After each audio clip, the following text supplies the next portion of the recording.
सुनीता को अपने कानों पर विश्वास नहीं हुआ।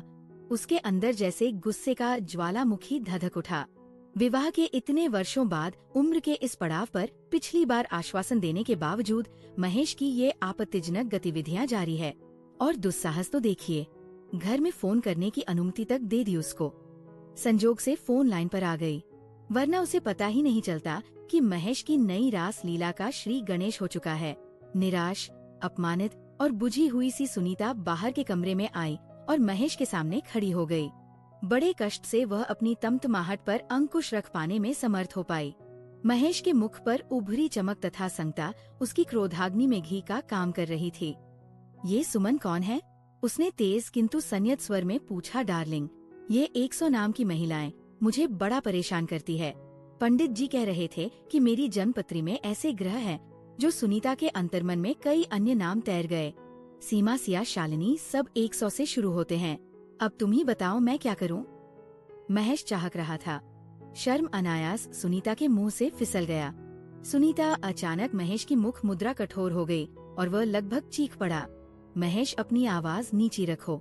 मुझे तो आश्चर्य होता है तुम्हारे उत्तरदायित्व पूर्ण व्यवहार को देखकर। जरा अपने उस पद, सामाजिक प्रतिष्ठा, वैवाहिक जीवन की मान मर्यादा का तो ख्याल करो। पर शायद तुमने तो जीवन के सारे मूल्यों को ताक पर रख दिया है। सुनीता का स्वर भरा गया और उसकी आंखों में नमी भर आई। सटा, ज्यादा भाषण देने की जरूरत नहीं। महेश तमतमा गया।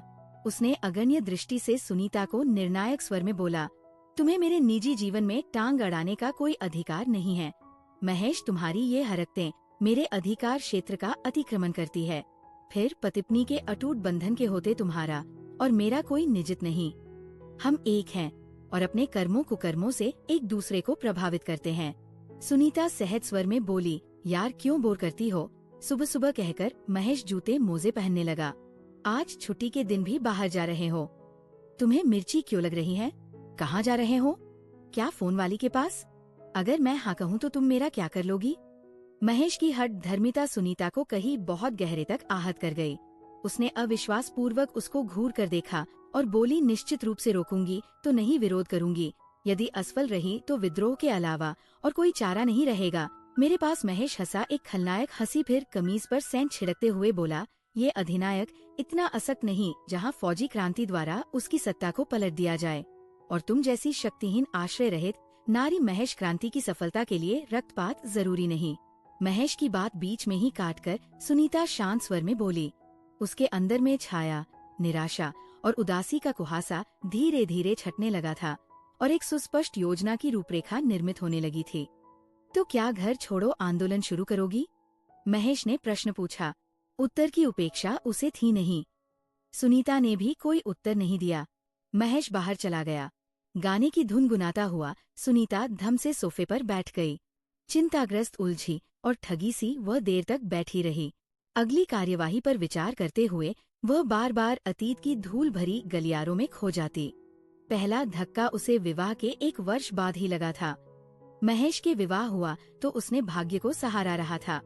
जिस घर में 4 लड़कियां हों और पिता की आर्थिक स्थिति उसके विवाह में बाधा हो, ऐसे में सरकारी नौकरी वाला देखने भालने में ठीक ठाक पुणे में अपने स्वतंत्र सरकारी आवास में रहने वाला महेश जैसा वर सचमुच वरदान बनकर आता है।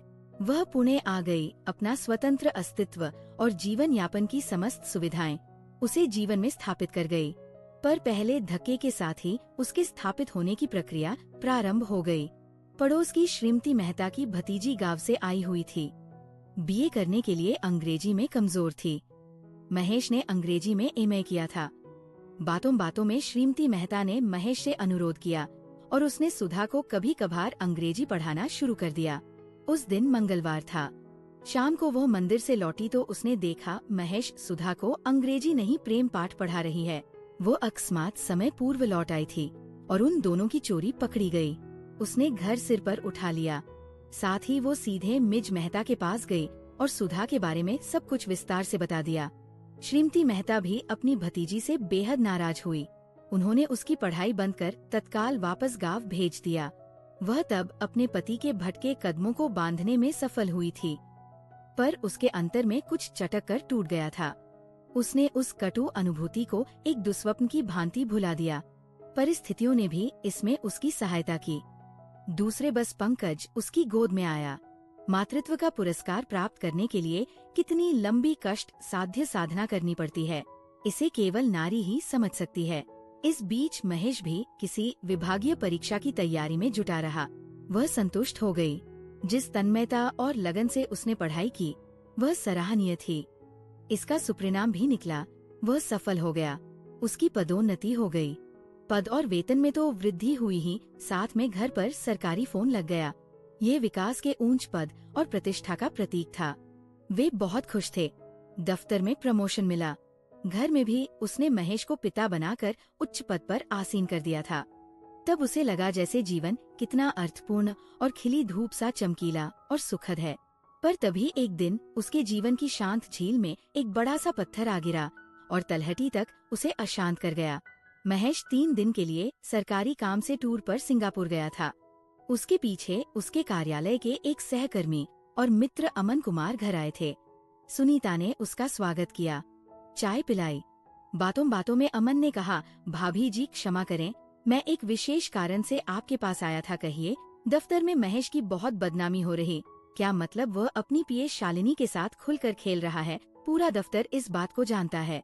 बात यहाँ तक पहुँच गई है कि वह शालिनी को टूर पर सिंगापुर ले गया है। वह विस्फारित नेत्रों से अविश्वास पूर्वक अमन को बस ताकती रह गई। बहुत प्रयास करने के बावजूद भी वो बोल नहीं सकी। भाभी जी, ये मत सोचिए कि मैं दोस्त की पीठ पीछे बुराई कर रहा हूँ। उसकी बदनामी सुनकर तकलीफ होती है, इसलिए मैं हारकर आपके पास चला आया। कृपा कुछ करिए। ये पहला अवसर था जब उसे लगा जैसे उसका पारिवारिक जीवन ध्वस्त हो गया है। उसके अंतस में काफी कुछ टूट फूट कर नष्ट हो गया। अपने कंधों पर एक अनाम पीड़ा का भार लिए महेश के लौटने को प्रतीक्षा करने लगी। रविवार की शाम महेश लौटा, एकदम गुलाज की तरह खिला, प्रातः काल जागे पक्षियों की तरह चहचहाता। वह बुझी बैठी थी। निराशा और उदासी के अंधेरे से आवृत महेश उसके लिए उपहार लाया था। सिल्क की मूंगा रंग की साड़ी, उसका मनपसंद रंग चंदन की एक डिब्बी और ना जाने क्या क्या। उसने उन उपहारों को छुआ तक नहीं। केवल गहरी निगाहों से वह अपने ठग पति को घरे जा रही थी। क्या बात है, तुम्हारी तबीयत तो ठीक है? महेश ने अचका कर पूछा। मेरी तो ठीक है, तुम अपनी कहो। ये तुम कैसी बातें कर रही हो? महेश, सच बताना, सिंगापुर के टूर पर तुम अपनी पीए शालिनी को ले गए थे? उसने करुणा मिश्रित स्वर में पूछा। अचानक महेश का रूपांतर हो गया। वह क्रोधित हो दहाड़ा, तो तुम मेरी जासूसी करती रही हो। जब पुरुष गलत काम करता है तो उन्हें पता करने के लिए जासूसी की जरूरत नहीं पड़ती। कचरे के ढेर की बदबू की तरह उसकी बदनामी चारों तरफ फैल जाती है। सुनीता, बकवास बंद करो, चीखो मत। एक तरफ पराई स्त्रियों के साथ रंगरलिया मनाते हो और घर में पत्नी पर धस जमाते हो। मनाता हूँ रंगरलिया, तुम क्या कर लोगी? महेश का व्यवहार कटु ही नहीं तानाशाही हो चला था। उसमें अनाचार के साथ साथ प्रताड़ना और दुस्साहस का भी समावेश हो गया था। महेश के क्रूरता पूर्ण व्यवहार के समक्ष वह विवश हो गई। उसका विरोध गर्म दूध में मिली चीनी की तरह घुलकर नष्ट हो गया और उसके आंसू उमड़ पड़े।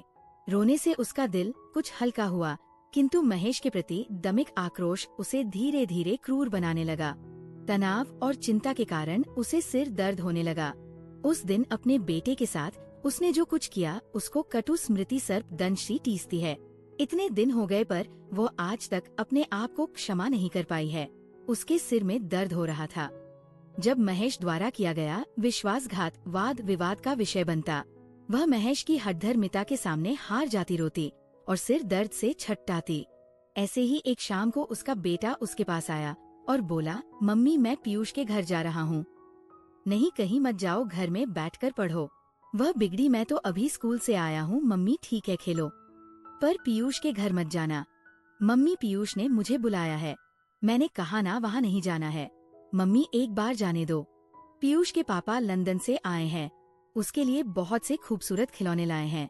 उन्हें दिखाने के लिए पीयूष ने मुझे बुलाया है। बाप की तरह तू भी मेरा खून पीने लगा है। एक बार के कहने से बाद में तेरी समझ में नहीं आती। और उसने तरह 3-4 चांटे उस अबोध निर्दोष बालक के गाल पर जड़ दिए थे। पहले तो बेटा सदबद्ध रह गया। उसने पहली बार मार खाई थी। वह भौचका सा देखता रहा, फिर सुबकता हुआ अंदर चला गया। बाद में वह भी कितना रोई थी, तो क्या उसने बाप का गुस्सा बेटे पर उतारा था। पर बेचारे लड़के का क्या दोष था? समय का रथ चक्र अपनी गति से चलता रहा। जीवन में सारे सुखों की उपलब्धि के बावजूद उसके अंतर्मन का एक महत्वपूर्ण कोना खाली था। महेश द्वारा बार बार किया जाने वाला विश्वासघात उसके जीवन का वह छेद था जिसमें से उसकी सारी खुशी हर पल रिश्ती रहती। महेश की रास लीलाएं चालू थी। शालिनी गई तो सीमा आ गई, सीमा का तबादला हुआ तो कोई सिया मिल गई, अब कोई सुमन प्राप्त हो गई है। रंगलियां मनाने के लिए नहीं, ये सब नहीं चलेगा। महेश द्वारा किए जाने वाले विश्वासघात को अब और नहीं झेल पाएगी। शाम को महेश घर लौटा। तब तक सुनीता ने अपनी योजना को अंतिम रूप दे दिया था। सारे दिन क्या सुमन के साथ रहे? उसने शांत भाव से पूछा, तुम्हें मतलब? महेश ने रूखेपन से उत्तर दिया, महेश कब तक तुम मेरे धैर्य की परीक्षा लेते रहोगे? मेरी समझ में नहीं आता, तुम क्यों मुझे इस तरह सता रहे हो? सुनीता, तुम बेकार में मेरी निजी जिंदगी में टांग अड़ा रही हो। मैं पुरुष हूँ, जो चाहो करूँ, तुम घर में रहो। तुम्हें कोई तकलीफ हो तो मुझे बताओ। मुझे सबसे बड़ी तकलीफ तो यही है कि तुम शुरू से मेरे साथ विश्वासघात करते रहे हो। क्या कोई नारी ये बर्दाश्त कर सकती है कि उसका पति अन्य महिलाओं के साथ प्रेम लीला करता रहे? सुनीता, मुझे ये नुक्ता चीनी पसंद नहीं। मेरी जो मर्जी होगी मैं करूँगा। महेश, मुझे बताओ तो सही, मुझ में क्या कमी है? ऐसा उन लड़कियों में क्या है जो मुझ में नहीं? हमारे घर में किस बात की कमी है जिसके कारण तुम ऐसा करते हो? सुनीता, मुझे ये 24 घंटे की खचखच पसंद नहीं। इसके लिए कौन जिम्मेदार है? तुम आधारहीन आरोप विविधता की चाह में महेश इतना क्रूर हो गया कि वो स्वयं दोषी होने के बावजूद उस पर दोषारोपण कर रहा था। सुनीता मौन हो गई। महेश एक फिसलन भरे मार्ग पर काफी दूर निकल चुका था, जहाँ से वार्ता के द्वारा, प्रेम तथा तर्क के द्वारा उसे वापस लौटाना मुश्किल था। एक लंबी मौन की दीवार खींच गई। दोनों के बीच शीत युद्ध से कहीं ज्यादा बर्फीला अलगाव पसर गया। दोनों के संबंध में सुनीता ने करीब से संपर्क किया, उसे घर बुलाया। लगभग 11 बजे वो घर आया। वह उसके साथ कार में बैठकर चली गई। जाते जाते नौकरानी से बोल गई, मैं शाम तक लौटूंगी। साहब लंच पर आए तो उन्हें बोल देना और लंच बना लेना। आप नहीं लेंगी? नहीं। दोपहर को महेश घर आया लंच करने। सुनीता नहीं मिली, मिला केवल लंच। नौकरानी द्वारा बनाया गया बेस्वाद बेमजा। उसने नौकरानी से पूछा, मेम साहब कहाँ गई? पता नहीं, एक कार वाला साहब आया था, उसी के साथ गई है, शाम तक आने को बोला है। नौकरानी ने एक सांस में पूरी सूचना दे दी। नौकरानी के उत्तर ने उसे लज्जित कर दिया, खेद भावना से भर गया उसका अंतर। उसे ये प्रश्न नौकरानी से नहीं सुनीता से पूछना चाहिए था। शाम को वह और दिनों की अपेक्षा घर जल्दी लौट आया। सुनीता लौट आई थी। वो बड़ी खुश नजर आ रही थी। चाहती हुई वो नौकरानी को एक के बाद एक आदेश दे रही थी। महेश बुझ गया। वह सुनीता से कार वाले के बारे में पूछना चाहता था पर पूछ नहीं पाया। आहत अहम आरे आ गया। लगभग 1 सप्ताह तक ये कर्म चलता रहा। कई बार महेश पहले घर लौट आता, सुनीता बाद में आती। वह सुनीता में आए परिवर्तन को स्पष्ट देख पा रहा था।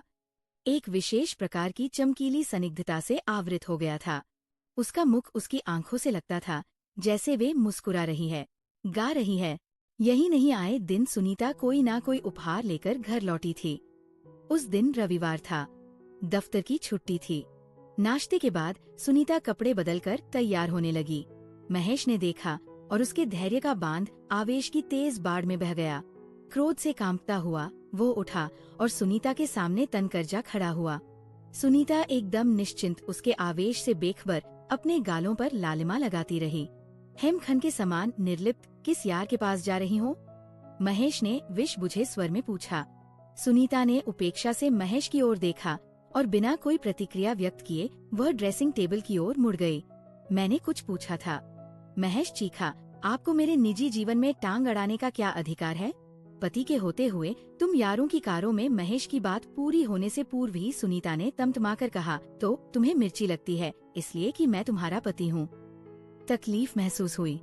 सुनीता ने गंभीर विदुप्ता भरे स्वर में कहा, पर एक नामालूम सी मुस्कान उसके होठों पर उभर आई। देखो सुनीता, अगर तुमने इस घर को वेश्यालय, महेश तुम पुरुष हो, ना दोहरे मानदंड को लागू करने वाले एक अन्याय स्वार्थी और अधीर पति। तुम विश्वासघात कर सकते हो पर तुम्हारी पत्नी तुम्हारे पति चिन्हों का पालन करे तो वो वैश्या बन जाती है। महेश सत्वद रह गया। मैंने तुम्हें तुम्हारी ही कड़वी दवा की एक घूंट चखाई थी, समूल हिल गया ना? कितनी कड़वी और विषैली है यह अनुभूति, जरा सोचो महेश। यदि तुम पत्नी से एक निष्ठा, विश्वास और अविभाजित प्रेम चाहते हो तो पत्नी को ये सब क्यों नहीं देते? ये प्रेम संबंध समता की नींव पर ही टिक सकते हैं। सुनीता शांत किंतु धीर गंभीर स्वर में कहती चली गई। ये कार वाला कौन है? महेश ने डूबे स्वर में पूछा। इससे पूर्व की सुनीता उत्तर देती कॉल बेल बजी। सुनीता ने दरवाजा खोल दिया। महेश के समक्ष एक सुखद आश्चर्य उपस्थित हो गया। द्वार पर कबीर खड़ा था। सुनीता के मामा जी का लड़का कबीर। तुम? हाँ जीजा जी, देखकर आश्चर्य हो रहा है। महेश यही है, कार वाला पुणे ट्रांसफर हो गया है इसका, और इसी की कंपनी में मैंने जॉब कर लिया है।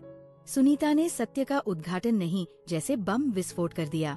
महेश सत्वत सा खड़ा रह गया। फिर उससे पूछा, तुम्हें जॉब की क्या जरूरत थी? क्रांति के लिए शक्ति साधना और आर्थिक स्वतंत्रता जुटाना अति आवश्यक होता है, कहकर सुनीता मुस्कुराई और विजय सैनिक सी खड़ी रही। महेश का मन पश्चाताप और अपराध बोध से भर गया। उसे महसूस हुआ उसे सुनीता ने सचमुच परास्त कर दिया है। दोस्तों, आपको ये कहानी अच्छी लगी हो तो प्लीज वीडियो को लाइक कीजिएगा और चैनल को सब्सक्राइब